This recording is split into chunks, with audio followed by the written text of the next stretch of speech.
आप करने जा रहे हैं प्रैक्टिस और इसमें 15 क्वेश्चंस आपको मिलेंगे और इन 15 क्वेश्चंस में आपको PYQs वाले क्वेश्चंस मिलेंगे और ये लेटेस्ट भी होंगे और 2021-22 सभी तरीके के होंगे। इस सीरीज़ को आप लगाते हो तो आपकी प्रैक्टिस बेहतरीन होगी और डिस्क्रिप्शन में इनके क्वेश्चंस की PDF आपको मिल जाएगी और जिन्हें इस पूरी वीडियो को नहीं देखना है तो वो PDF सॉल्व कर सकते हैं डाउनलोड करके और इस चैनल से आप जुड़ जाओ ताकि आपको डेली इन क्वेश्चनों की नोटिफिकेशन आपको मिलती रहे। पहला क्वेश्चन है, A sold a mobile phone to B at a gain of 25% and B sold it to C at a loss of 10%। If C paid 5625 for it, how much did A pay? A ने x रुपये पे किया है, 25% का gain हुआ है तो इसका मतलब 4 की चीज़ 5 में बिकी है।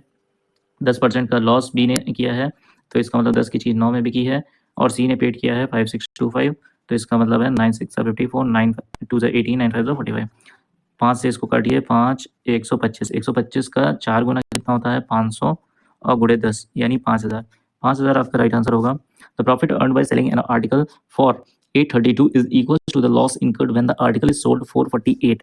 इसका मतलब क्या हुआ, जब यहाँ दोनों में सेलिंग प्राइस दे रखी हुई है, एक बार सेल करता है तो 832 रुपये में उसको प्रॉफिट होता है जबकि दूसरे बार में उसको लॉस हो जाता है 448 का। तो यहाँ से आप CP निकालने का डायरेक्ट फॉर्मूला ये होगा कि 832 प्लस 448 अपॉन 2 कर दीजिए तो ये कितना आ जाएगा 1280, 32 48 होता है 80 और 4 और 8 12 यानी ये हो गया आपका 640। 640 पर 10% का लॉस, 640 पर 10% का लॉस का मतलब ये हो गया कि आपको इसमें से 64 क्या कर देना है, घटा देना है। तो ये वैल्यू कितनी आ जाएगी, ये वैल्यू आ जाएगी 576।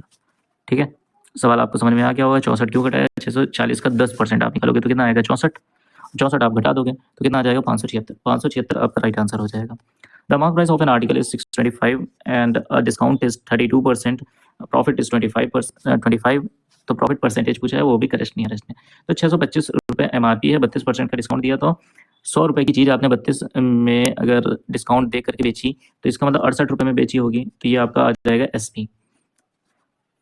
100 25 25 25 चौको देखो 25 का स्क्वायर होता है 625 तो ये आ जाएगा 17 बार में तो ये कितना आ जाएगा, तो आपका हो गया यहाँ से वैल्यू आएगी 17 25 85 और 7 34 यानी 42। 425 रुपये आया SP, 425 रुपये SP आया। प्रॉफिट हुआ 25 रुपये का तो 25 रुपये का प्रॉफिट, 425 की SP यानी 400 रुपये का सामान तो ये आपका जाएगा, तो ये आ जाएगा 6.25%। तो आपका राइट आंसर क्या हो जाएगा, C ऑप्शन आपका राइट हो जाएगा क्योंकि 6% के करीब वैल्यू है।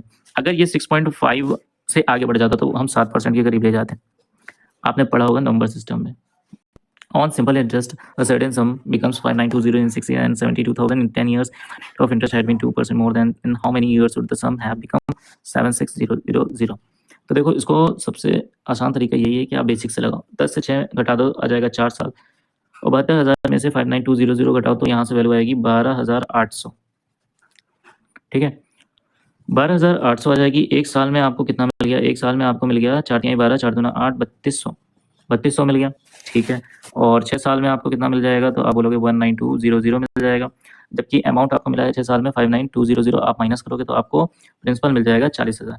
40,000 यहाँ से आपको प्रिंसिपल मिल गया है। अब देखो यहाँ पे डायरेक्ट कैसे करोगे, तो 40,000 से 76,000 आपको बनाना है, इसका मतलब 36,000 का गैप। 36,000 में आया 9 यानी B ऑप्शन आपका सही हो जाएगा।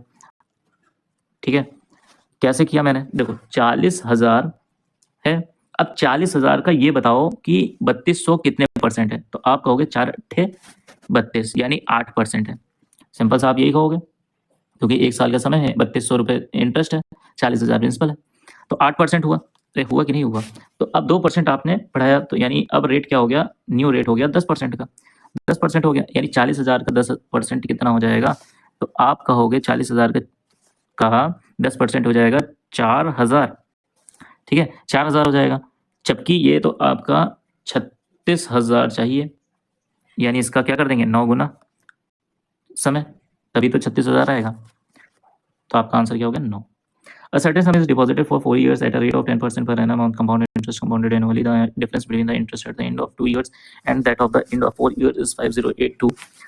देखिएगा यहाँ पे 10% आपका रेट ऑफ इंटरेस्ट दिया हुआ है, तो देखो अगर आपने प्रिंसिपल माना है 100 तो इसके लिए 2 साल में आपका क्या हो जाएगा 21 और 3 साल में होता है 33.1 और 4 साल में होता है 46.4। ये आपको याद रखना है। अब इसमें से इसको घटाओगे तो कितना वैल्यू आ जाएगा, तो 2 5 4 1 इतने परसेंट वैल्यू आएगी। और इसकी वैल्यू कितनी दे रखी हुई है, तो 5082 दे रखी हुई है, जो कि 2 गुना है। कितने गुना है, तो 2 गुना है। ये पॉइंट हटाओगे तो ये हो जाएगा 200, यानी 200 गुना है। ओके, 200 गुना है तो आपको 100% की वैल्यू आपसे पूछी गई है। फाइंड द सम। सम आपने कितना माना है, 100। तो 200 गुणे 100, इसका मतलब 2 जीरो और बढ़ा दो, 20,000 आपका राइट आंसर होगा। कहीं पे भी ऑप्शन में नहीं दिया है तो काट दीजिए, तो 20,000 आपका राइट आंसर होगा। If P is the third proportion to 8, 20 and Q is the fourth proportion to 3, 5, 24, then find the value of E plus Q। तो थर्ड प्रोपोजन निकालने के लिए आपको क्या करना पड़ेगा, बी स्क्वायर अपॉन ए, यानी बी का स्क्वायर 400 अपॉन 8 यानी 50, बी सी अपॉन ए यानी 5 × 24 अपॉन 3, इसका मतलब हो जाएगा 5 8 40 यानी 40। ठीक है, 50 और 40, इसका मतलब 2p यानी 100 और 40 और ऐड करोगे तो 140। The average of 9 consecutive number is, question number 7 देखिएगा, the average of 9 consecutive number is 20, the smallest of these number is। देखो मैं यहाँ पे आपको मीन से निकालना बताऊंगा, और आपको मैंने बताया भी है कि जो मीन होता है वो एवरेज एक ही समान होते हैं। तो देखो 9 कंसेक्यूटिव नंबर, ये ऑड है तो 9 + 1 करोगे आएगा 10, 10 का हाफ करोगे तो आएगा फिफ्थ ऑब्जर्वेशन, यानी फिफ्थ ऑब्जर्वेशन आपका क्या है 20 है। और कंसेक्यूटिव नंबर्स कहा गया है तो 4 नंबर आप छोड़ोगे और यहाँ से आपको फिफ्थ नंबर मिलेगा। तो 4 नंबर आप छोड़े कंसेक्यूटिव नंबर से, तो 4 घटा दो, कितना आ जाएगा, 16 आ जाएगा। 16 आपका राइट आंसर हो जाएगा। अब आप ऐसे भी कर सकते हो कि 4 आपने प्लेस छोड़े थे, 5वां नंबर जो था वो 20 था, तो ये 19, ये 18, ये 17, ये 16। A can finish a piece of work in 16 days. A ने 16 दिन में काम किया, बी ने 12 दिन में काम किया। दोनों का एलसीएम ये देता है आपको वर्क, और 48/16 करोगे तो आ जाएगी इफिशियंसी, यानी 3 और 4 की। They work together for 4 days, यानी एक दिन में ये कितना काम करते हैं, 7, तो 4 दिन में ये 28 काम कर लेते हैं। ये 28 आप माइनस करोगे तो 20 आ जाएगा। अब बी ने बचे हुए काम को किया 4 की इफिशियंसी से, यानी 5 दिन में कर लिया, लेकिन आपसे पूछा है how many total number of days did B work to finish the work. तो 4 दिन पहले ही कर लिया था, 5 दिन बाद में किया, यानी 9। A car runs fast 275 km at an average speed of 50 km per hour, and the next 315 km at an average speed of 70 km per hour. What is the average speed of the entire total distance upon total time? Total distance 275 में 315 जोड़ो, कितना आ जाएगा, देखो 75 और 15 आ जाएगा 90, और 3 2 5, 590, यानी 59 आ रहा होगा, तो सी ऑप्शन आपका सही हो जाएगा। आपको पूरा सॉल्व करना है तो देखिए 5 5 25.5, जब आप डिस्टेंस अपॉन स्पीड करोगे तो टाइम देगा, तो ये आ जाएगा 7 4 28, 7 5 35, यानी 590/10, 59। If 2 cos a + 1 2 cos a - 1, यहाँ पे आपको एक फॉर्मूला लगाना है, a square - b square equals to a + b a - b। इसमें क्या हो जाएगा देखिएगा, 4 cos स्क्वायर a - 1 का स्क्वायर यानी 1 इक्वल्स टू 0। आपको a की वैल्यू एक्यूट फाइंड करनी है, तो एक्यूट मतलब न्यून कोण बताना है, तो cos a की वैल्यू कितनी आ जाएगी, √1/2, लेकिन प्लस माइनस में। तो क्योंकि आपको एक्यूट एंगल चाहिए जो कि 90 से कम होगा, तो आपको +1/2 लेना है। आपको कौन सा लेना है, +1/2।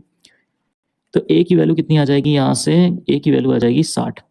60 कहाँ है, D option. If x + 6y = 8 and xy = 2, what is the value of x³ + 216y³? अगर वैल्यू पुटिंग से आपका आंसर आ जाता है तो आप करो, अदरवाइज आपको पूरा सॉल्व करना पड़ेगा। तो देखो वैल्यू पुटिंग करते हैं, 2 × 1 = 2, ओके, 2 + 6 1 = 6 यानी 8। इसका मतलब हमारा x की वैल्यू 2 है और y की वैल्यू 1 है, तो 2 का क्यूब कितना हो जाएगा, 8 हो जाएगा, और 216 × 1 यानी वैल्यू आ जाएगी 224। The length of the 3 side of right angle triangle are x - 1, x + 1 and x + 3 respectively. The hypotenuse of the right angle triangle.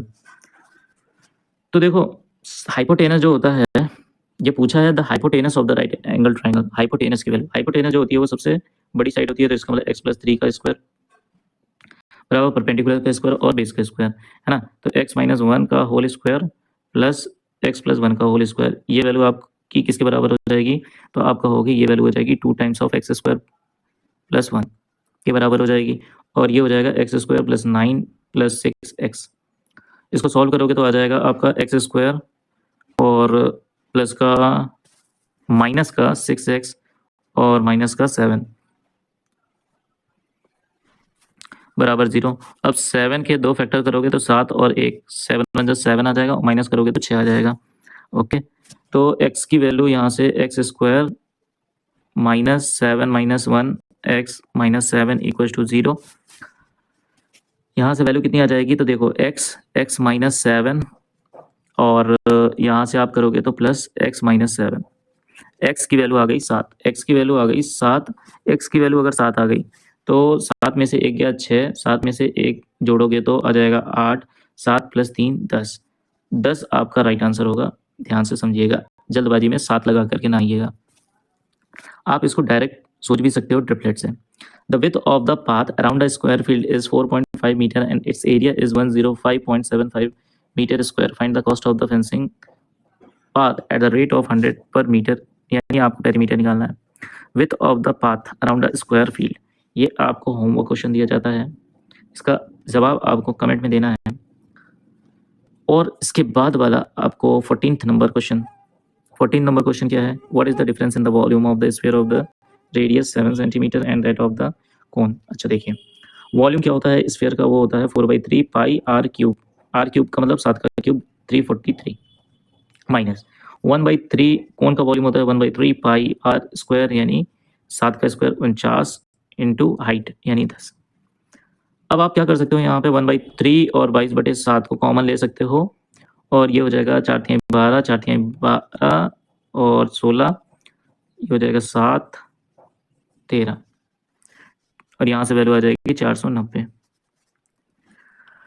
अब ये हो जाएगा 1/3 22/7, यहाँ से आया 2, ये हो गया 17 8 और ये हो जाएगा आपका 12 में से 8, 7 एक 7, 7 दूना 14, 7 छंग 42, 3 चौको 12, 3 दूना 6, 22 गुणे 42 यानी 2 दूना 4, तो 42 दूना 44, 42 चौको 88, 88 और 92, 924 आपका सही आंसर हो जाएगा। आज का आखिरी सवाल है, the value of 40 divided by 5 of 2 cross. तो सबसे पहले आप छोटे ब्रैकेट को सॉल्व करोगे, फिर मझले ब्रैकेट को, फिर उसके बाद बड़े ब्रैकेट को। ठीक है, तो वर्ड मास होता है तो BODMAS वर्ड मास आपका होता है। तो सबसे पहले ब्रैकेट में मैं बता रहा था छोटा, मझला, फिर बड़ा। ठीक है, फिर ऑफ को सॉल्व करते हैं। तो सबसे पहले छोटे को सॉल्व किया तो आपको यहाँ से वैल्यू मिलती है 3 और यहाँ से वैल्यू मिलती है 5, वो भी माइनस का, लेकिन बाहर आएगा तो हो जाएगा प्लस का 5। ठीक है, अब ये 3 और डिवाइड अप करोगे तो 6 तिहाई 18, ये हो गया आपका। अब बड़े ब्रैकेट को सॉल्व कर लो आप, तो कितना आ जाएगा, तो देखो सबसे पहले और सॉल्व किया जाता है 15 तिहाई 45, 45 और 50, 50 आ जाएगा, बड़ा ब्रैकेट हो गया सॉल्व।